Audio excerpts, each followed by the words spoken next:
es cierto que todos los caminos conduzcan a Roma. Los lugares donde podemos ir son casi infinitos. ¿Ya decidiste dónde quieres ir hoy? Piénsatelo bien para no equivocarte. Toma en cuenta que el tablero de ajedrez ha cambiado. Hoy el rey se ha enterado que va desnudo. Y cuando el poderoso lo olvida, la verdad se encarga de desnudarlo. Hay que tener talento para pensar fuera de la caja, para combatir los prejuicios, los ajenos, pero sobre todo los propios. Cada quien posee una pieza única del rompecabezas. Por eso intentamos dialogar, para armarlo juntos. La palabra nos libera y la conversación nos empareja. Aquí no hay lugar común. Esta noche no hay lugar común. Tiene invitado un filósofo, David Pastor Vico, alias Vico. Bienvenido. Qué gusto tenerte aquí. Muchas gracias, Ricardo. Pues un placer. Por fin nos conocemos, nos ponemos cara. Bueno, yo ya te había puesto cara hace mucho tiempo.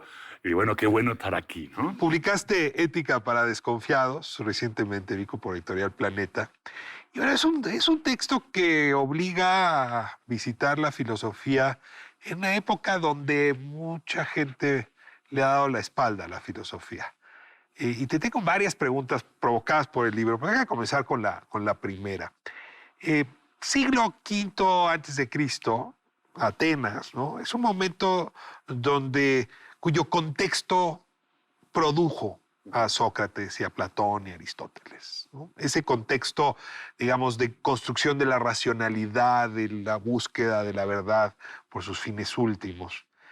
No podrías explicar a Descartes o a Kant sin la búsqueda otra vez de la racionalidad, ¿no? No podrías explicarte a Santo Tomás, ¿no? Sin su época. Es decir, la época es la mamá de la filosofía. Así es. ¿En qué época estamos? Antes de entender cuáles son los hijos de la época. En una época, te lo puedo decir en latín vulgar, estamos en una época muy jodida. Porque eso sí es latín vulgar. Es absolutamente latín vulgar, pero todo el mundo lo entiende, que es lo bueno del latín vulgar, que es de fácil entendimiento. Estamos en un momento en el que la hemos pensado hasta la saciedad. Intentamos ponerle todas las etiquetas posibles, intentamos ponerle la ultramodernidad, la postmodernidad. En mi próximo libro que ya estoy escribiendo, yo también le pongo una rúbrica, pero también es del latín, más bien del griego vulgar, es la era de los idiotas.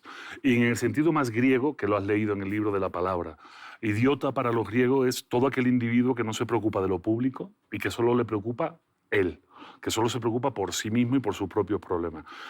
Lo que nos hace humanos, Ricardo, es estar con otros humanos. Lo que nos constituye como seres humanos no es nuestra genética, nuestra biología, ni los guapos o feos que somos. Lo que nos hace humanos es la capacidad o la posibilidad de desarrollarnos con otros humanos. Sin embargo, le hemos dado la espalda a esto. En los últimos 40 años nos estamos esforzando muchísimo en ser todos absolutamente diferentes en un momento que es imposible ser diferente, porque todos somos absolutamente iguales.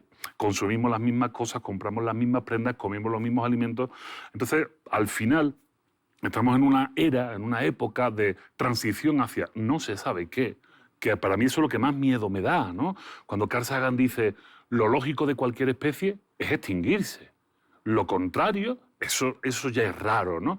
Pero estamos en una época muy extraña en la que cuando más unidos deberíamos de estar, porque más lógicas son las amenazas que tenemos delante, pues más desunidos estamos. Digamos, un poco la pregunta sería, ¿por qué priorizamos la primera persona del singular sobre la primera del plural? ¿Por qué el yo ha ocupado un lugar más importante que el nosotros? Y tengo la impresión de que la propia época produce esa filosofía. O sea, así como Atenas siglo V produjo a Sócrates, pues esta época produce individualidades. Y tú te opones, tú dices, a ver, es mucho mejor el nosotros crítico que el yo crítico. Estás a contracorriente, estás proponiendo algo que nada más no empata con la época. Y te pregunto, digamos, más allá de la valentía, es, además del deber ser, ¿por qué crees sinceramente que nosotros crítico nos salvaría más que el yo crítico? Porque el yo crítico no existe. Esto es importante. Vamos a definirlo fácilmente. Me voy a una definición. Yo soy el otro. Hay una definición de un filósofo español, joven, guapo, incluso, amigo mío, estudiamos juntos, se llama José Carlos Ruiz. Creo que dentro de poco empezará a publicarse su obra en México. José Carlos Ruiz es una de las personas más lúcidas a la hora de definir el pensamiento crítico. Y dice, el pensamiento crítico es el resultado del juego, de lo que yo pienso que es el mundo, devenido por mis circunstancias y mi historia personal, junto con lo que piensan que es el mundo los demás, devenido por su circunstancia. En ese juego dialéctico entre el yo y los otros aparece el pensamiento crítico. No hay un pensamiento crítico individualista. No puede haberlo. Por definición, no puede haber pensamiento crítico. ¿Robinson Crusoe no podría generar pensamiento crítico? De hecho, no lo generó. Generó un pensamiento empático con Viernes. O sea, no hubo pensamiento crítico hasta que Viernes no apareció por ahí. Claro. Hasta que se dio cuenta que, a pesar de ser de otra raza inferior en aquella época, según Dafoe, ¿no? y los pensamientos ingleses de aquella época. Robinson Crusoe era un traficante de esclavos. Exacto, o sea, inferior. A pesar de eso, llega a generar empatía, cariño por este personaje y entonces, en ese momento, aparece un sentimiento de igualdad entre ambos, ¿no? Entonces, la crítica es dialógica, es diálogo. Totalmente. O sea, yo solo no produzco crítica, en conversión contigo sí. Exactamente. Por eso el nosotros crítico es la clave. Claro, así es. Ahora, vuelvo a lo mismo. Para poder dialogar contigo y producir ese milagro de la crítica, te tengo que tener un mínimo de confianza. Por supuesto. En una época en que la confianza está jodida, dirías tú. Está destruida. Entonces, sin confianza no hay crítica, sin crítica no hay pensamiento crítico, sin pensamiento crítico no hay humanidad. Exacto. ¿Cómo empezamos a resolver el tema de la confianza? Pues por un pensamiento, y verás lo que voy a decir, puede sonar raro, por un pensamiento muy cristiano, por un pensamiento del sacrificio. No voy a hablar de la bondad, ni nada de esto, ni de la fe en el prójimo, del sacrificial. Pero tú y yo ya tenemos cierta edad, es obvio, por mucho que lo intentemos ocultar. Nosotros ya estamos podridos, nosotros ya estamos en esta situación, aunque a pesar de habla que... por ti, que bueno, no por los dos. Bueno, ¿no? tú estás sanísimo, como una lechuga. Nuestra generación, a 40, 50, 60 años, pues no vamos a cambiar nuestra forma de pensar, ni vamos a empezar a confiar en los demás. Esto es una realidad. Nuestra plasticidad cerebral, nuestra elasticidad cerebral ya no es elasticidad, es la dureza del mármol o del granito. De tal manera que va a ser muy difícil que cambiemos. El sacrificio hay que hacerlo por las generaciones que vienen. Y el sacrificio es darles el marco de posibilidad a nuestros hijos, a nuestros jóvenes, para que ellos recuperen la confianza en los demás. Nosotros estamos de salida. Nosotros ya tenemos que ir viendo el retiro, nuestra pensión, nuestra jubilación, dónde vamos a estar mejor, un sitio en la playa, que con el cambio climático no nos sumerja, pero es a nuestros jóvenes a quienes tenemos que darle el marco de posibilidad para recuperar la confianza. Confianza que tú y yo tuvimos cuando éramos jóvenes. Esto es importante. O sea, Pero ¿es nuestra responsabilidad que ellos recuperen la confianza o es responsabilidad suya? No. Es nuestra.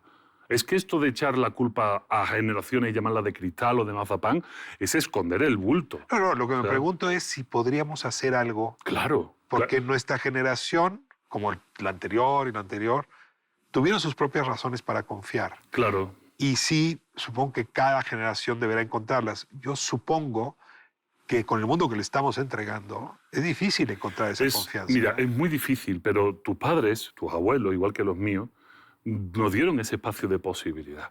¿A qué me refiero? O sea, vamos a aterrizarlo para que la gente se dé cuenta de que la ética es una herramienta práctica, que no sé que esto no es un diálogo de ángeles, ¿no?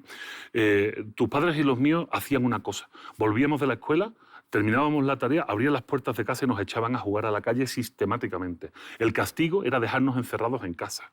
Ahora el castigo a los niños es echarlos a la calle. Hemos cambiado las tornas por completo.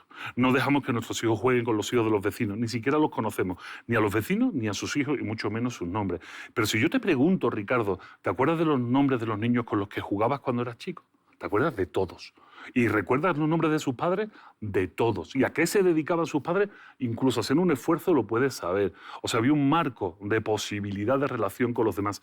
Y el pensamiento crítico empieza incluso ahí, cuando entras en la casa de tu amigo y te das cuenta que es diferente a la tuya, que el televisor es otro, o está en otro sitio, o hay dos, o hay tres, o que el núcleo familiar es diferente, descubres que ese mundo es diferente, pero que también se puede vivir ahí. Y... Te lo pregunto así. Nosotros, echados a perder, con mente de granito, poco plástica, en fin, nuestra herencia está haciendo la referencia a ten cuidado.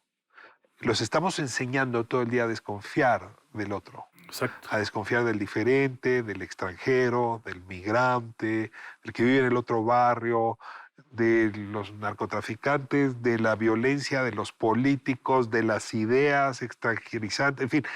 Hay todo un tema, incluso la política, ya déjame salirme del tema familiar, la política, ese gran nosotros, está hoy construyéndose a partir de la desconfianza. Así es. Yo te pregunto, siguiendo el tren de tu pensamiento, ¿cómo convencerías a un dignatario que está logrando votos a partir de la desconfianza que cambiara ese discurso? ¿O cómo convencerías a un padre de familia, a una madre de familia, que mantiene la familia unida y protegida a partir de obligarlo a que vean la calle y el otro y el afuera? Es que el camino no va de arriba abajo, sino de abajo arriba. El camino no es convencer al dignatario. El dignatario no es más que una muestra de la población, una representación de la población. Donde tenemos que atacar, y es mi trabajo, y es el trabajo de la universidad y de los divulgadores, son a las familias. Y es simplemente recordándoles cómo ellos pudieron ser felices o interpretaron la felicidad cuando eran jóvenes gracias a una posibilidad, que es la posibilidad de estar con el otro y no encerrado en su casa. Y que pongan en diálogo, ahora sí, en confrontación, cómo era su vida de joven con la vida que ellos le están dando a sus hijos. Es un recuerdo nostálgico de un pasado mejor, puede servir para construir un futuro mejor. De un pasado diferente, porque no hay ningún pasado mejor, todos los pasados son anteriores. O sea, estaba bien que tuviéramos amigos, pero estaba mal que no tuviésemos internet, por ejemplo. Y eso no significa que una cosa se contraponga a la otra. Pico, se me va el tiempo, necesito hacerte la última pregunta. ¿Qué aprendiste de la pandemia a propósito de esto, de la confianza, la desconfianza, el aislamiento, la entrega al otro, el pensamiento crítico en primera o en...? Hoy me pillas muy, muy realista. Lo que aprendí fue que estamos perdiendo casi toda capacidad de aprendizaje. Aprendí que países donde los niveles de confianza son muy altos solo han tenido una ola, como Finlandia precisamente, solo tuvieron una ola. Países que tienen unos índices de confianza bajísimos han tenido 6 olas, 4 olas, estamos en la 4ª ola. Significa que nos hemos regalado muertos. No, son muertos gratuitos. ¿Y por qué? Porque confianza... ¿No es un tema de tamaño de población? No, para nada.